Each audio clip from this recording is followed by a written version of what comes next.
You're listening to the Leaping Cholla podcast recorded in the Wrong Mountain Yurt in the Sonoran Desert.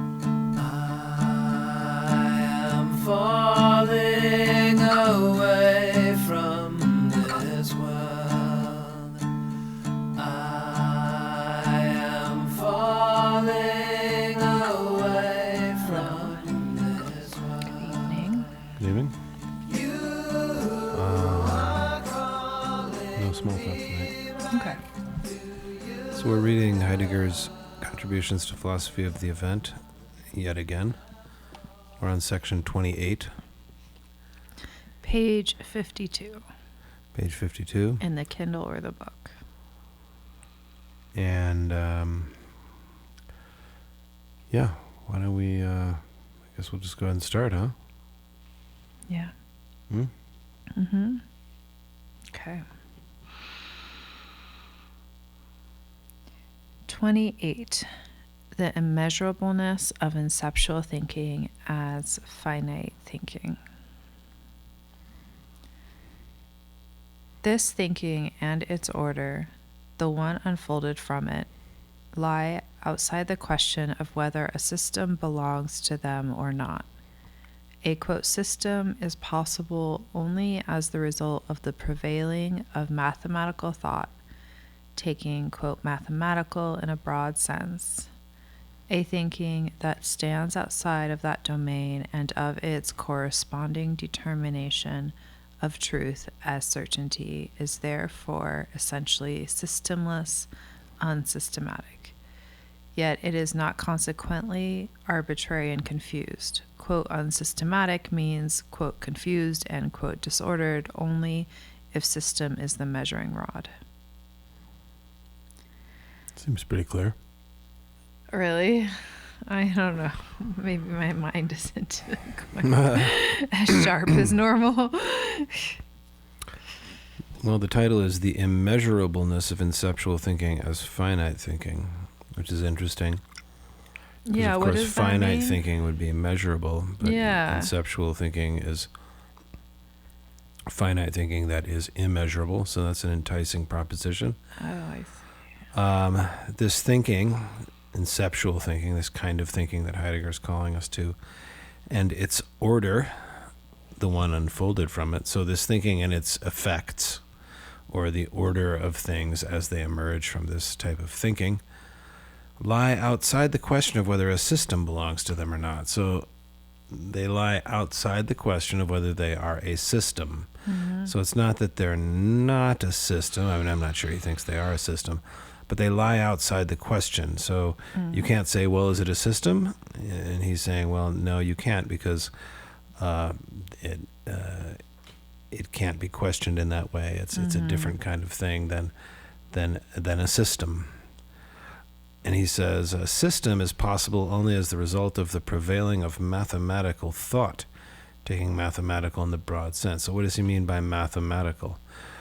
What he means is eternal truisms based on propositional identities.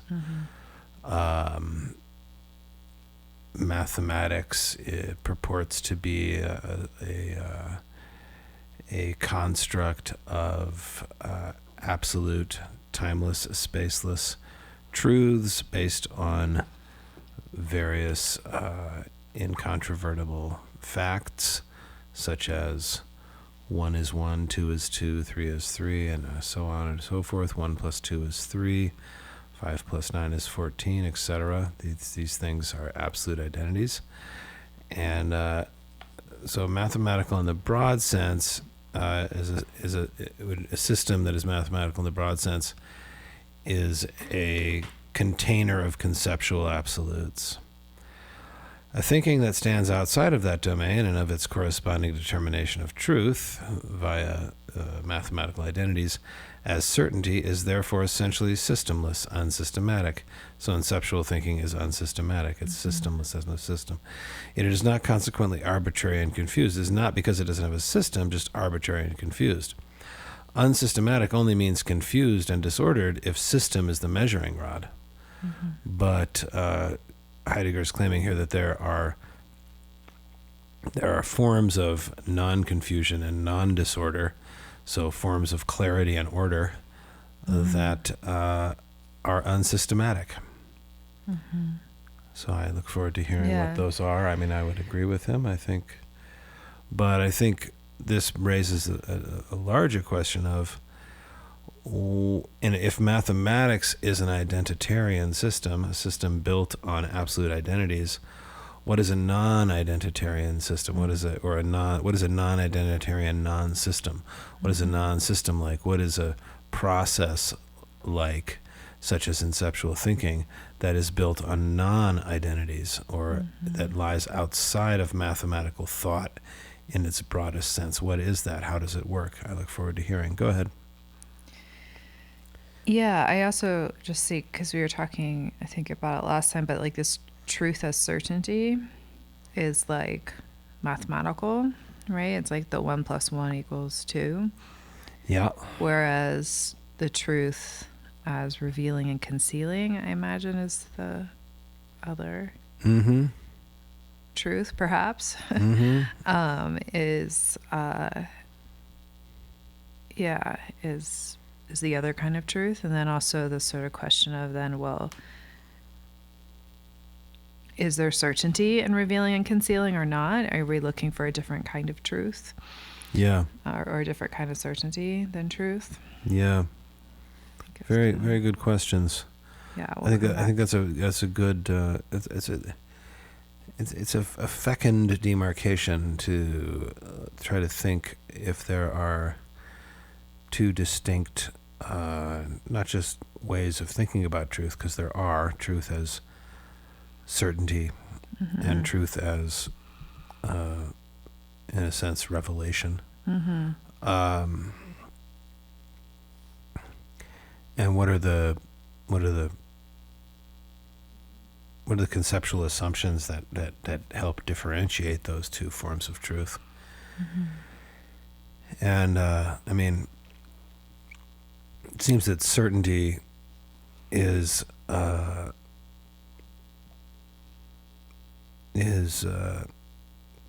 attendant on the theory of truth that is about, I guess it would be, I can't remember the exact term they use for it, but I always think of it as adequation, meaning your thought adequates or finds accurate representation in something outside of your thought. So, for instance, a thought that the piano is in tune is true if indeed the piano is in tune. Of course, that's always seemed pretty hard and hard to feel, and also kind of circular in my view. But I mean, I'm sure the logicians find their way around that. But you can see that the certainty in that form of truth is about an identity between your thought and your observation, that they are identical. Your truth claim and the external factor are the same. So that's a certain kind of identity. But then revelation is, I don't know, there are words for it, right? It's phenomenal, it's experiential, it's immediate, it's perceptual, it's a fortiori, whatever that is. It's empirical. It's I don't know, there's lots of words for it, but I think there's something just more, I don't know, to me it flies under the radar of identitarian, mathematico, systematic thought clarity. It's a different kind of truth, not thought clarity, truth clarity. It's a different kind of truth experience. I think elaborating on those differences is an exciting thing to do. But I agree with that they're very different. At least I trust that they're very different. Yeah. Yeah, go ahead. Inceptual thinking in the other beginning has a different sort of rigor, the freedom of the joining of its junctures. Here, one thing is joined to the other out of the sovereignty of the questioning way of belonging to the call. Yeah, so mathematical rigor, logical rigor is that all thoughts, all claims, all truth propositions adhere to one another through various laws. Mm-hmm. That there are no holes and no mistakes are being made. Rigor is strict and perfect. Rigor is always perfect. Mm-hmm. There can't be any slight imperfections. Mm-hmm. But this inceptual thinking is a different sort of rigor than that sort of mathematical thinking. The freedom of the joining of its junctures. Mm-hmm. So here in inceptual thinking, one thing is joined to the other out of the sovereignty of the questioning way of belonging to the call. So in mathematical rigor and logical rigor, things are joined together through identitarian formulas. What 1 and 2 are joined together through addition to equal 3. There's nothing weird or imaginative or spurious or unrigorous about those that identity formula, because that's a part of the system. In this inceptual thinking, the rigor is, interestingly enough, the freedom of the joining of its junctures. Things are joined together in this system simply out of the power of the questioning that belongs to the call to join this form of thinking. So it's I don't know. It's like you answer the call. So there's something adventurous and intimate and personal about the call to the questioning, and you go to the questioning, and the questioning becomes sovereign, and the questioning allows you to join one thing to the other out of a rigor that is simply I would say licensed by enthusiasm as opposed to licensed by mathematical rules. Go ahead. The rigorousness of restraint is other than the one of the, quote, exactitude of a loose, indifferent, quote, reasoning, which belongs equally to everyone and whose results are compelling within the sphere of its own claims to certainty. Such results are compelling, however, only because the claim to truth is content with the... I think it believes it means it's content. Oh, yes, that's right. Such results are compelling, however, only because the claim to truth is content with the correctness that comes from deduction and from insertion into a regulated and calculable order. This contentment is the reason the results are compelling. Yeah, so he's juxtaposing these two systems, the rigorous mathematical normal thinking system and the immeasurable inceptual thinking that is part of the questioning way of belonging to the call. The rigorousness of restraint, and so restraint is... I think we get a good glimpse into how he uses restraint here. I think the rigorousness of restraint, and he uses the word restraint a lot, it's one of the core ideas of the book. Restraint is the decision to refrain from systematization, mathematization, and the rigor of formal laws. Mm-hmm. And instead answer the call to enter the questioning way. Mm-hmm. So the restraint is kind of it's a refusal to work in a systematic manner, a mathematico-systematic manner. The rigorousness of restraint, so restraint has a rigor, he says, but it's other than the one of the exactitude of a loose, indifferent reasoning which belongs equally to everyone and whose results are compelling within the sphere of its own claims to certainty. So this rigorous understanding is not just reasoning as a universal mental format that everyone shares. The results of this reasoning, he says, are only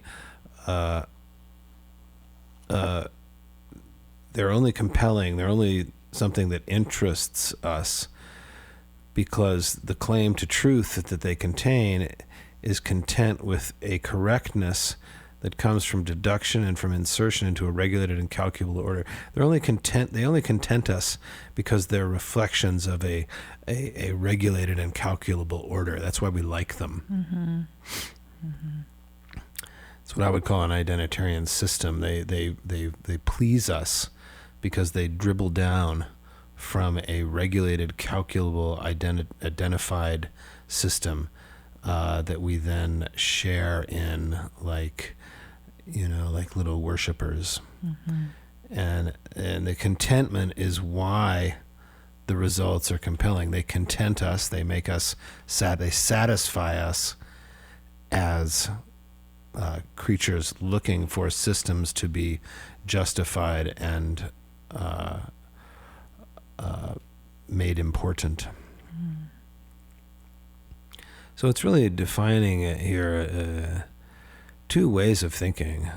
Mm-hmm. And he goes down hard on the standard way of thinking as being a kind of sucking up to a rigorous system that satisfies you because it's the result of a shared reason, a communal reason.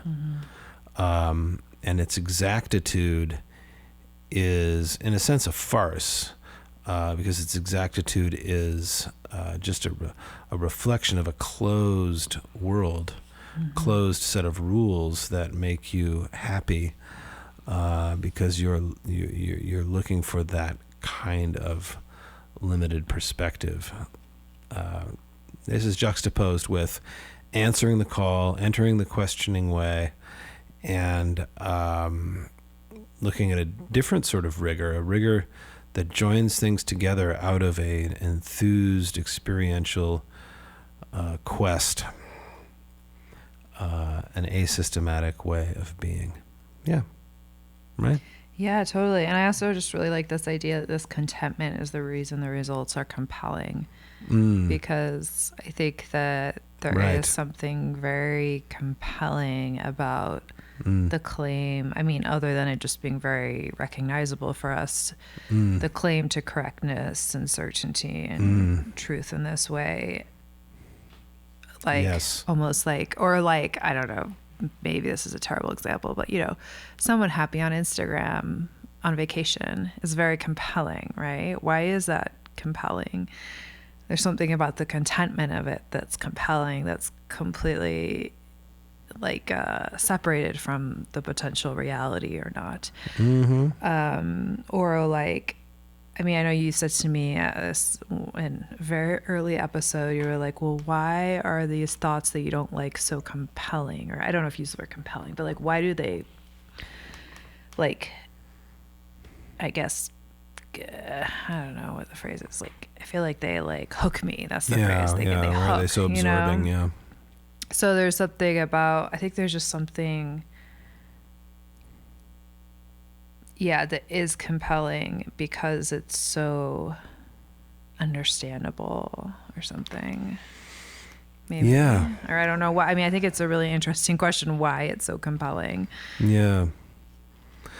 Yeah. Well, it's a good point. He kind of seems to paint this picture of the community of thinkers as being people who share a faculty or a practice of a way of conceptualizing called reasoning, and that reasoning is shared among the community. It's like a standard communal trait, and it renders a sense of exactitude that is, loose and that is a result of a loose and indifferent way of thinking. It's just kind of a habit at this point. Reasoning, it's a habit.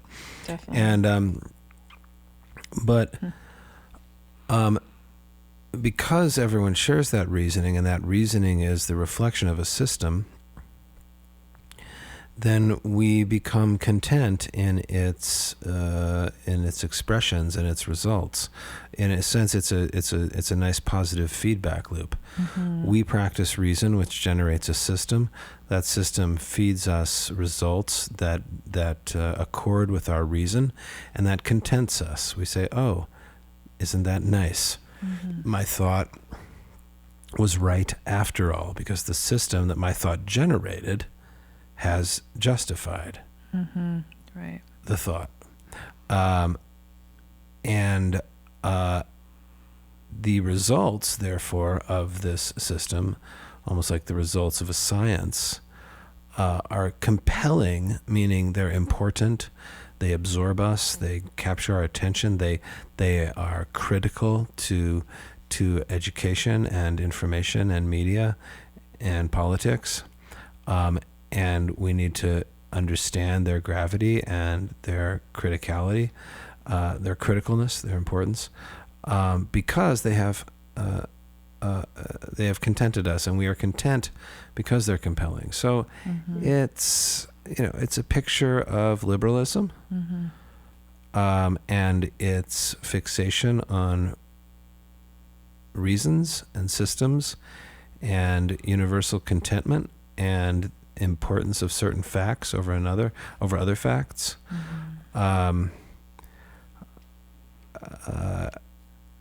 For instance, I wrote down in my notes the other day, the importance of a fact is not a fact.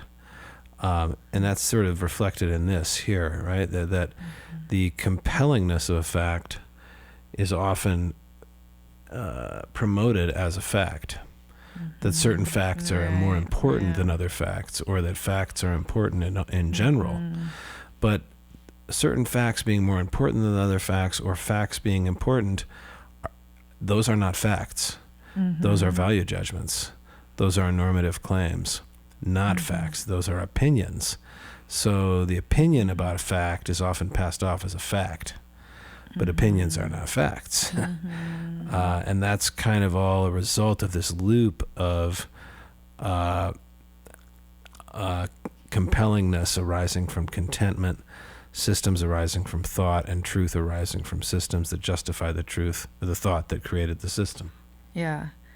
And I think maybe you said this already, but also as you were speaking, I was thinking, well, the compellingness, for example, is not a sign of the importance or something, because something can be very compelling.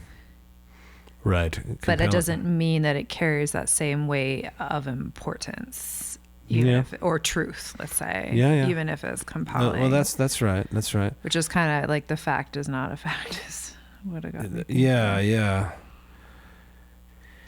I mean, you use the word compelling, like vis-a-vis your anxiety thoughts.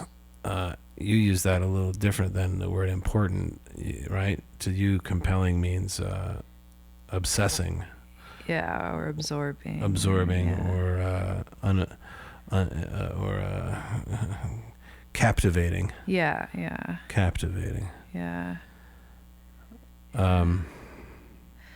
But I think that these paragraphs are not about anxiety. They're about the liberal thought order. But anxiety as a reflection of the liberal thought order, or as a symptom of the undergirdings of the liberal thought order, shares in this sort of contentment and compelling and system and thought and reasoning and exactitude loop. Right? I mean, so I think that, I'd like to hear, I think as you attempt to unlock or maybe distance yourself from certain thoughts being compelling, right? That seems to be like the hard part, isn't it? That it's like getting them to be uncompelling. Yeah. Is you almost have a feeling like it's out of your control, Yeah. isn't yeah, it? Sure. Yeah. So compelling is not a choice. It has no choice variable attached to it. You're just compelled, right? Yeah. Yeah. Outside of any volition that you might want to apply to that situation. So then you have to ask, well, why am I compelled by certain thoughts? And B, how did I get invaded and infected with this compelling organ this organ that can be compelled against my better judgment? And I think Heidegger is pointing out here that the way that compellingness has infected you is that it's a symptom or an aspect of the reasoning community that has set up this very pretty loop between thought, truth, and system. And that as long as you participate in that correctness system and believe in it and share in its cognitive mappings, then this compellingness is going to kind of grip you and own you and put you where it will. So it really goes back to the kind of like, we have what we think of as these innocent thought patterns, such as the thought truth system loop, the loose indifferent reasoning community. I know. Right? Sorry. So I was just saying, who would think that like thought truth is like an undesirable thought system loop? Yeah. Like that's like if you were to just take that out of context from the book, you would just be like, right. That's hard to even imagine. Yeah, that's right. And it's exciting that he's calling out this systematization of thought. Yeah. Which is really the falsification of thought and the debunking of its truths. He's calling it out, and he's offering an alternative. It's called inceptual thinking, and it has a different sort of rigor than the fake rigor or the deceptive rigor of the mathematical thought. And it's a rigor where you freely join things together. In order to put yourself in service of the call that has brought you to the questioning way. And so you can already see a little bit in the way that's phrased how that type of thinking, that inceptual thinking, might start to be able to loosen the nuts and bolts that hold you down to this out of control, compelling inclination. This inclination to be compelled against your better interests. That if you can join together freely the junctures of your thinking out of the sovereignty of your questioning, that is answering the call to Bang and Dasein and to the particularity and the phenomenality of the events in the world. If you can do that, then all of a sudden you're slowly, I'd say, you're compelled against your wish less and less, because you've given yourself to a new questioning way where things are joined freely out of that questioning, not prescriptively and programmatically out of the projection of a system onto your brain. Yeah. But again, it's like you have to find where this systemization of your thought takes place, and there are so many places it takes place. There's so many ways it's operating on you.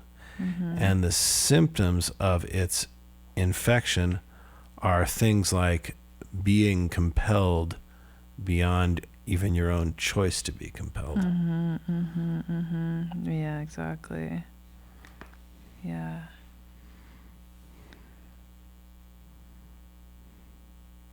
Well, I think he's about to talk about it more in the next section, maybe. How right? exciting. Instead, because it's called inceptual thinking, the question of the essence. In the realm of the guiding question, the understanding of the essence is determined on the basis of beingness. Beingness common? How is that? I mean, those are Greek terms. Yeah. I think what he's saying is that the Greek word for beingness, which I think there is usha, essentially, is linked to being common or being universal. What he's really saying is when, essence is an important, or how should we say it? It's a specific term in philosophy. A thing's essence is its kind of Platonic, super metaphysical, supernatural form. And in the realm of the guiding question, in a sense, in the realm of ancient Greek thought, essence is understood as beingness, the abstract concept of having beingness, meaning its being is common or universal. All right? Yeah. Okay, go ahead. What is the guiding question? Is that like one of those? Do we know what that is yet? I can't remember. I mean, I think the realm of the guiding question really means in the thinking of the ancient Greeks. Oh, okay. And the guiding question, I would say, is for the Greeks, and the guiding question that has guided Western philosophy for the thousands of years since the Greeks is, what is being? Or technically, what is there? What are beings? What are the beings of the world? In a sense, what is being and how should we investigate being is more what Heidegger is trying to get us to do. So in a sense, the guiding question, what are beings? Heidegger is a kind of misses the more important question, which Heidegger is trying to call us to, which is what is being? What is the being we are using to ascribe to these things called beings? So it's a question that was missed. Go ahead. Yeah. And the essentiality of the essence consists in the greatest possible generality of the essence. So the essence is based on beingness, and the essence is essential, or its essentiality is made up of the greatest possible generality of the essence. So the generality of the essence is its essentiality. Fairly straightforward ideas here. This means, conversely, that the particular and manifold, right, which yeah, go ahead. This means, conversely, that the particular and manifold, which fall under the concept of the essence and from which this concept is established, are arbitrary. Indeed, what is essential is the arbitrariness of beings, which nevertheless is precisely what the belonging to the essence indicates. Yeah, okay. So the particular and the manifold they're distinct from the essence, because the essence is the general, the generality of the beingness of things. And the particular and the manifold are the particular and the manifold, and not the essential or the general. What's manifold mean again? Probably here it means, in a sense, the multifarious, Okay. or the phenomenally present. This means, conversely, that the particular and manifold, which fall under the concept of the essence, and from which this concept is established, are arbitrary. So the essential is essential, essence is essential, and the particular and the manifold are arbitrary. They just sort of happen. Indeed, what is essential is the arbitrariness of beings. So their arbitrariness then becomes essential to them, which nevertheless is precisely what the belonging to the essence indicates. So I don't know. I think he's kind of going off here on how particularity and essentiality or individuality and generality mix together in what is kind of how should we say, a confusing or cross-pollinating way, that they depend on each other. They're kind of in a little dance. They're in a little relationship. Go ahead. And I think most importantly that this mapping of particularity and generality and the way they interact and the way essentiality is linked to being is a very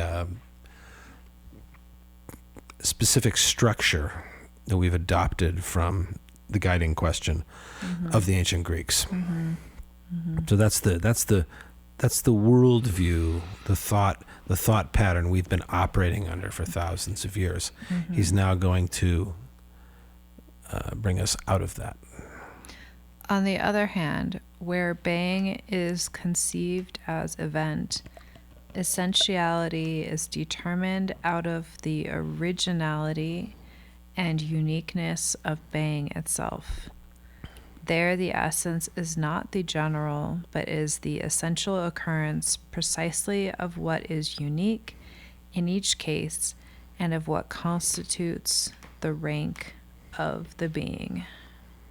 Very interesting. Yeah.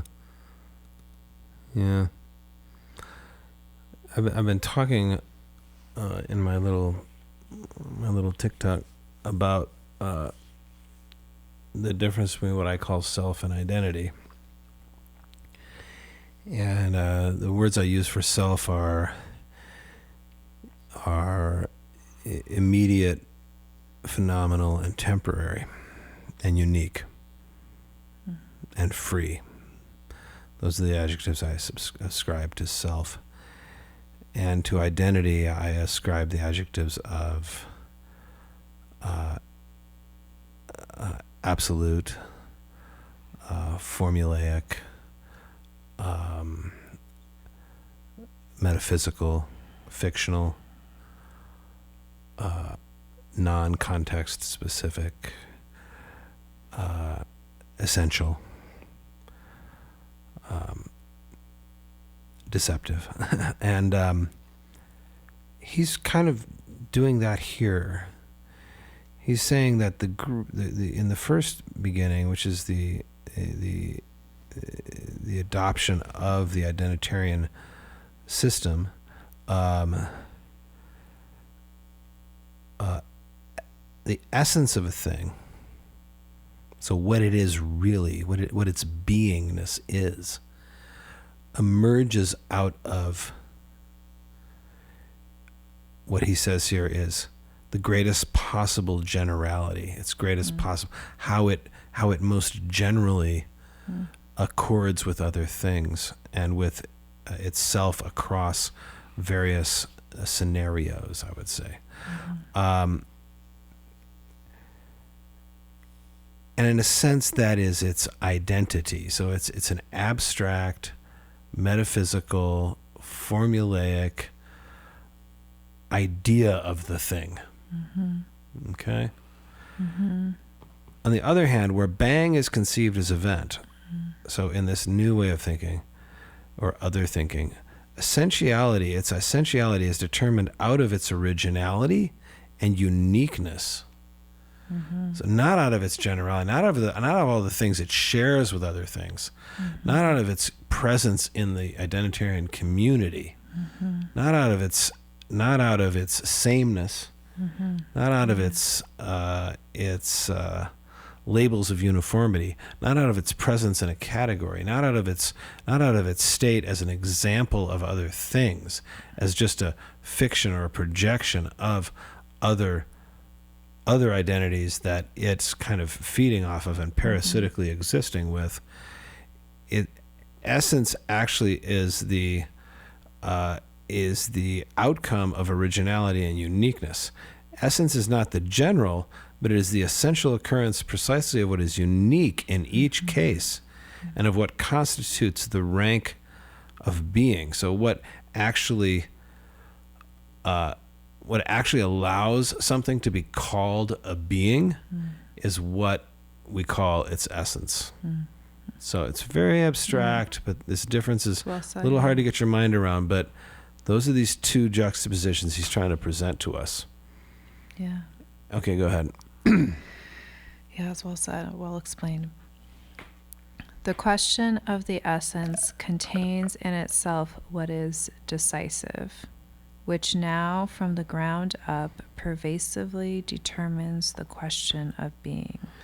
Yeah, so essence as opposed to generality is now what is decisive, what is decisionary, what is choiceful, what is unique, and it comes from the ground up, and it pervasively determines the question of being. So the essence of the unique thing and the question of its being are uniquely determinate of each other. Projection is establishing of rank and is decision. Okay, yeah. The principle of inceptual thinking, therefore, sounds like something doubled. All essence is essential occurrence. Every essential occurrence is determined out of what is essential in the sense of the original unique. Yeah. So essential, what is this? All essence is essential occurrence. That's pretty cool, because essence was in the original, in the guiding question, in the original thinking, in the ancient Greek thinking, essence is not essential occurrence. Essence is essential generality. Essence is essential being. But he's saying here, essence is now essential occurrence. So what is essential to each event or each bang as a unique, specific, contextual thing, context-specific thing, that is its essence. And the essential occurrence is determined out of what is essential in the sense of the original unique. All right, so it's a different way of thinking about what is essential about things. And I think to conclude, I think that to continue in the thought patterns that are resultant from a habit of assigning essence via generality, to continue in those thought patterns, in what we'll call the generality as essence thought patterns, is to continue to let the abstract identities that generality system is built on rule over your mind. And if you can kind of rid yourself of that and start to break that down and deconstruct that and start to find essence in the essential occurrence of the original unique, and start to ascribe being only to those things that are essentially occurring as original and unique, then you will kind of extricate your mind from this large controlling, compelling system of identities that prevent you from seeing the original unique, that prevent you from understanding that essence emerges from occurrence, from event, from happening, not from conceptual framework or withheld or upheld reasoning symbols. Yeah? Yeah. Shall we have the next section is really big. Yeah. You have a topic? I have something to bring up. Oh, I'd love to hear it. Yeah, I think we've read enough Heidegger. Yeah. It's been thick, and I'm already confused. But go ahead. Well, we can come back to that question of what projection means later, but I think he talks a lot about it later. So it made me think about, I mentioned this to you recently. What's the author who, The Birth and Death of Meaning? Ernest Becker. Ernest Becker. So my therapist recommended that I read this book, and I've started, listening to it. And it's called The Birth and Death of Meaning? Yeah. And one of the things, I think it's a bit older, it's written a bit ago. Yeah, But, I think he wrote in the 70s. 50s, 60s, 70s. Yeah. Which actually isn't that, well, I guess that is a bit far off. Anyways, what I was thinking as I was listening is he would kind of describe basically a almost Freudian reason that's for a human doing something that's based in evolution, or something that some feature of humans however many years ago. And he actually did this himself. He described it, and he was like, well, actually we then decided that's not true, because it's something else is true, and it's a different aspect of the supposed evolutionary drive of humans. And I think what it got me at the time, I was like, gosh, it almost just seems random, which bits you pick, to describe or to give reason to in his case, I guess a psychoanalytic trend or something. And so that got me thinking, what got me thinking about that was this phrase of arbitrary, and the stories that kind of weave around this general understanding of psychology.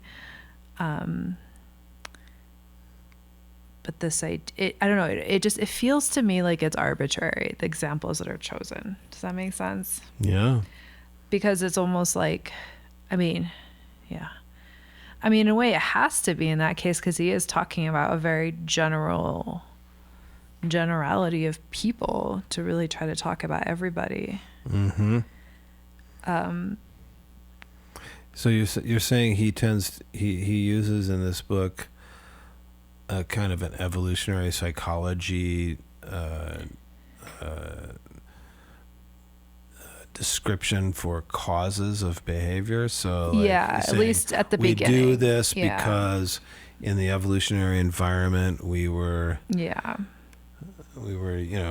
developed these traits because they survived, and so that's why we continue to do these things. Yeah.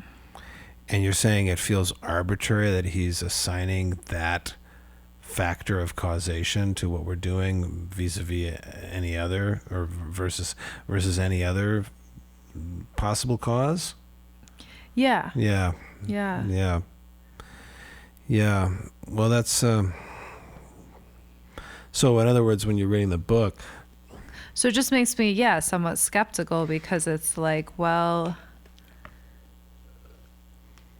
again, he even in his book went from one example. He gave one thing, and then he was like, well, and then we disproved this, or it was I think it was something about Freud, and he did this whole explanation of how it works, and then he was like, but we've disproved this. Yeah.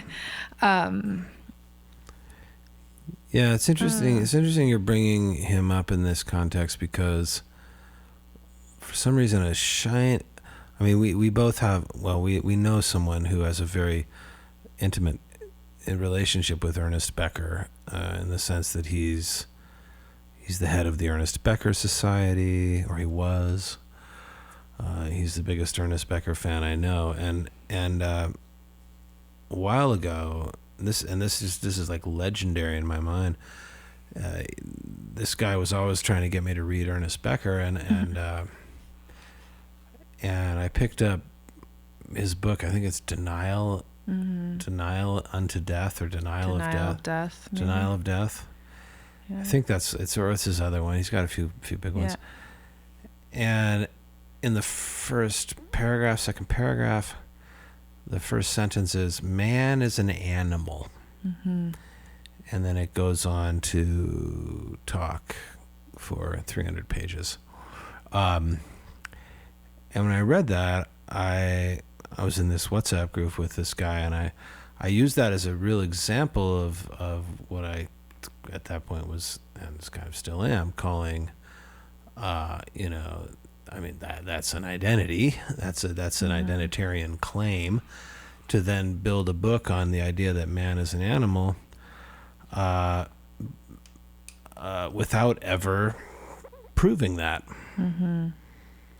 Without ever saying, well, man as an animal is one identity formula.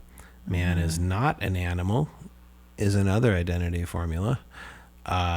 What is man is an identity question. What is an animal? Why do I feel it necessary to say man is an animal before I even write this book? Where did I get that as a how, and where did I get that as an undeniable truth? And how is that truth prohibitive of other truths that might not be true, might be false, but why not talk about false things too? So why not write books based on false ideas? Or why write a book based on ideas you think are true but are actually false, as that book is? And so, yeah, I mean, you're smelling that in Becker yourself, aren't you? In other words, the putting forth of propositions or causes or perspectives that are going to guide our thinking without ever explaining why that should be our guide. Yeah. Is that right? Yeah, totally. And especially when, like you say, it sounds like he was using a causal guide for a while, and then he said, oh, but then that one was debunked, so now I'm just going to use another one. Yeah. Which is going to probably be debunked again. Yeah, right. Or I would say is just debunked by the fact that it's being used in the way he's using it. Yeah. It just... Yeah, it makes me think of, I guess, another thing that we said earlier, which is like, well, or, that if you're relying on logic, or let's say logic, then you're also you give credence to logic and to the lack of logic. So like there's something about how when he makes those claims, it's like, well, but then what about the opposite? Somehow it like brings that up. Yeah. But that bringing it up the opposite is also, I think, actually, in a way, sort of an obsession. Yeah. Or compelling a sort of... Wait, what? Bring what? Sorry, I did just go into a totally different territory. I don't know if we want to go there. Yeah. Well, yeah, I mean, sure. I just understand what you said. That if you bring up, let's say, so Becker uses this evolutionary example to mean something, but then in a way, in that kind of logical thinking, if he can debunk it so easily, or just in making that equation, there is also, I think, this question of, or this implication of, well, what about the opposite? Yeah, absolutely. And I mean, I would even say, yeah, if you're gonna start a book off with the phrase "man is an animal" and then go on to explain a whole bevy of human behavior based on man as an animal, I would say, first of all, you've already just made so many mistakes. I'm not going to read your book. But second of all, I mean, if man as an animal is put forth as a cause for human behavior, then that identity claim infiltrates not only the explanations of the behavior, but that identity claim becomes kind of the format in which the behavior operates.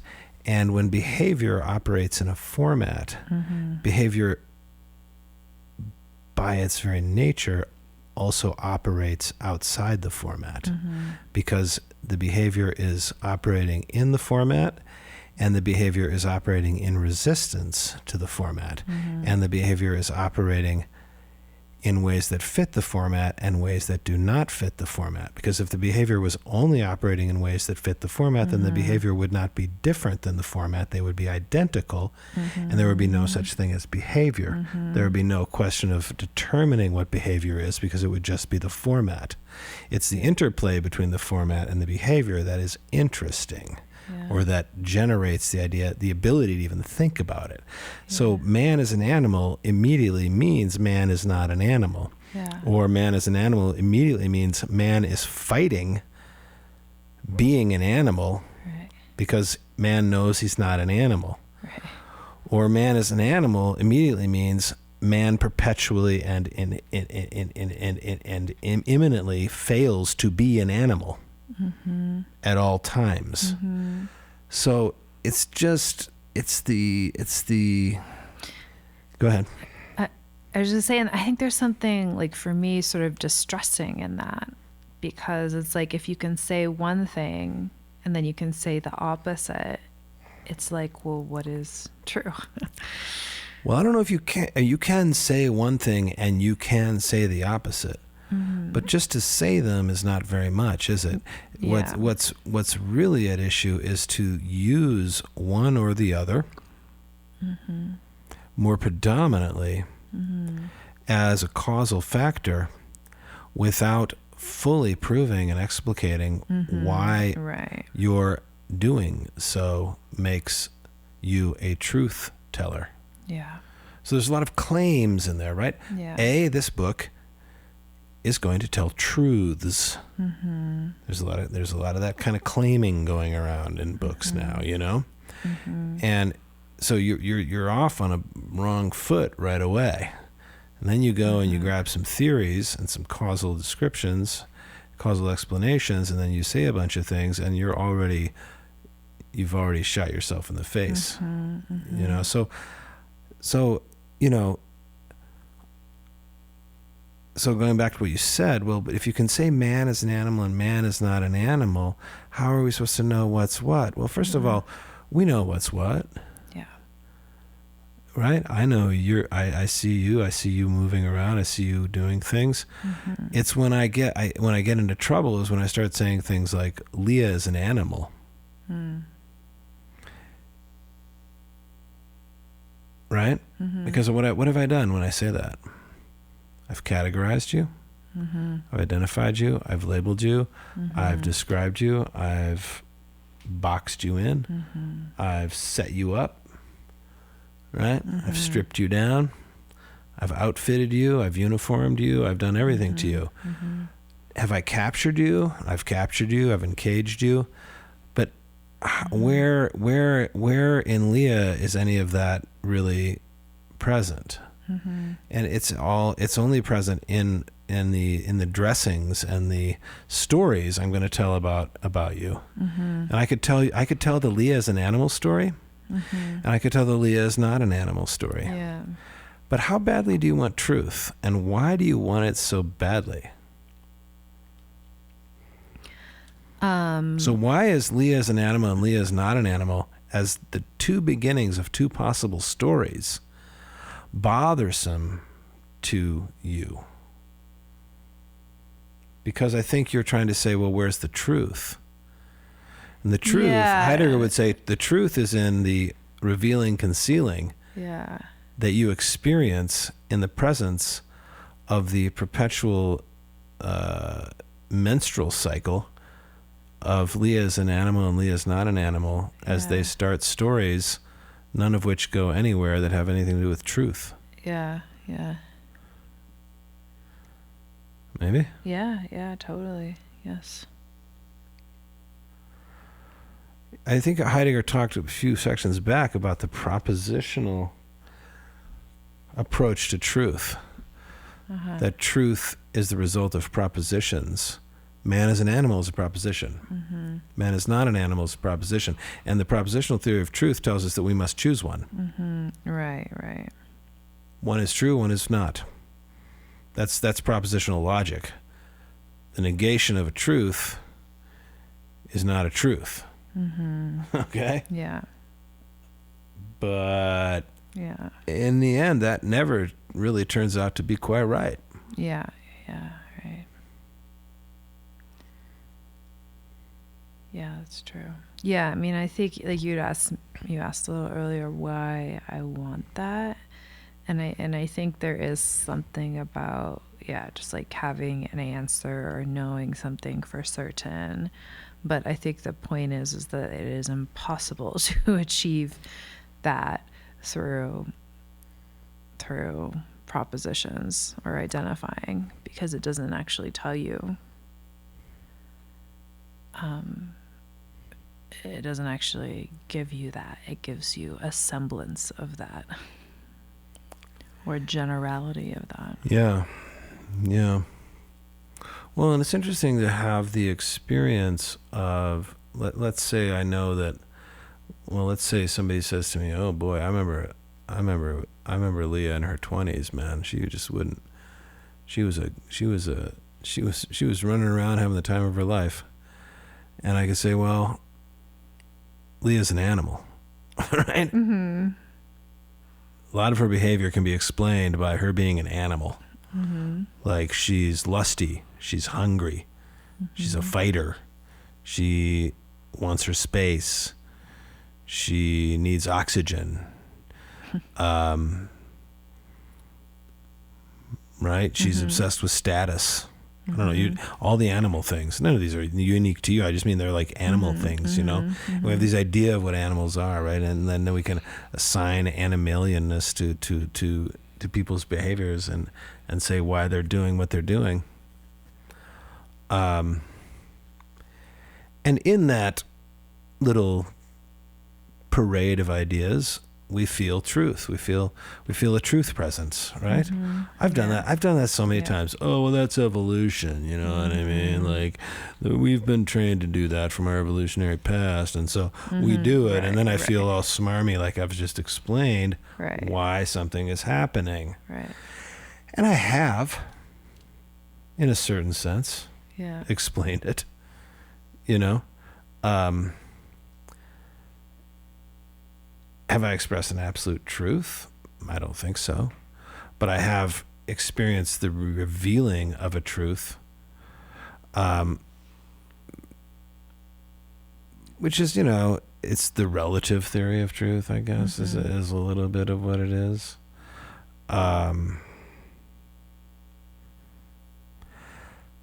I was thinking the other day, like, how endemic psychoanalyzing what people mean and why they're doing what they're doing has become. That we are, I was thinking specifically about, you know, that actor we both know who sent me some very mean texts. Remember? And I remember reading them thinking, you know, I have the opportunity here to kind of say, well, I think he's doing this because you know, he's unhappy about his career. And he's got a child that he decided not to live with so he could move to a media capital and try to be an actor. And he's feeling guilty about that. And that didn't work out. And so he needs a scapegoat. All these, like, he's a scapegoat in me, you know, all these, like, why he's doing what he's doing. But I realized, A, how often people do that, and B, how that's all just fictionalizing things. You know, the idea of cause is very complicated. Yeah. And I think we're way too flippant with it because we want to know why things are happening. But largely, I think it's just our story addiction. Yeah. It's our story addiction. We want a story for everything. Well, and we've been reading this book for quite a while, and I can't say that I yet know how to find cause. You know, it's just it's very Yeah. Yeah. There isn't getting out of it. It's not easy. It's Yeah. not an easy substitute. It's not Yeah. a replacement Yeah. idea. Yeah.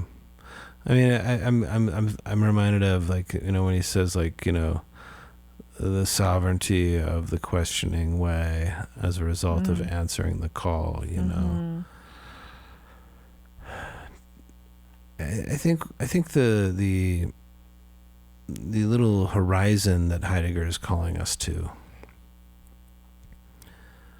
that it can be hard to grip at and hard to stay at, but you know, he's kind of, you know, you also have to think of his writing as like, you know, it's the kind of thing. It's like, hey, come hang on this pole 500 feet off the ground just for a little while, and I know eventually your hand's strength is gonna give out, and you're gonna fall down to the ground, and you're gonna be a little banged up, but you're gonna get a little stronger every single time, and pretty soon you'll be able to hang long. So it's a calling to an experience and a developmental process. It's not necessarily a calling to an idea or an abstract principle that you can immediately grasp. It's calling to it's calling to an activity, an exercise that you're going to get better and better at. And if you can hold to that idea that it's not it's not an immediately graspable statement. It's a meditative, durational experience. The way of questioning, the answering of the call, the appropriation by bang, the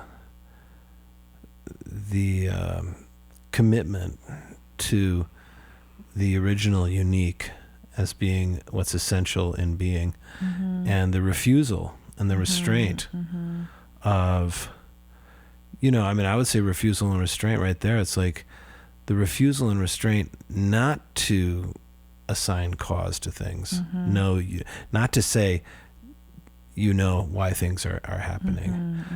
The refusal and restraint to not say man is an animal and not man is not an animal. To avoid that need to continually wage the war of the propositional form of truth, right? Yeah. And it's a hard thing to do, but if you just try to do it every day in every little way and lots of little ways, and if you get really good at identifying the ways you're not doing it, and then say, oh, okay, wait, I want to go back, I want to get back to that, I want to do that, I want to do it right. It becomes a little more, you know, it slowly becomes more how your mind works. Yeah. And then you can pick a book up by Becker. And the fact that you could even identify in Becker that kind of penchant in his thinking shows that you're very keenly aware of the kind of thought patterns that the guiding question of the ancient Greeks has handed us, and that you're noticing how it so often just results in a lot of really shoddy thinking, right? Yeah. And a lot of really empty, stupid books. Yeah. Like those of Ernest Becker. I'm going to say it. I've tried and tried. Really? I mean, yeah. There's just too many holes. Yeah. Too many unsupported claims. Yeah. Too much theorizing going on. Too much identity. Yeah. Like, I want to read the book that starts, "Man is not an animal." Wow. Like, okay, well, what is man? You know, and I mean, it would be just as boring to say man is a divine, divine, blah, blah, blah. But I mean, anyhow, I don't know. Yeah. Well, all right. I guess that's it, right? Yeah. Yeah. That's great. Well, that was a nice little couple sections. Yeah. Let's keep going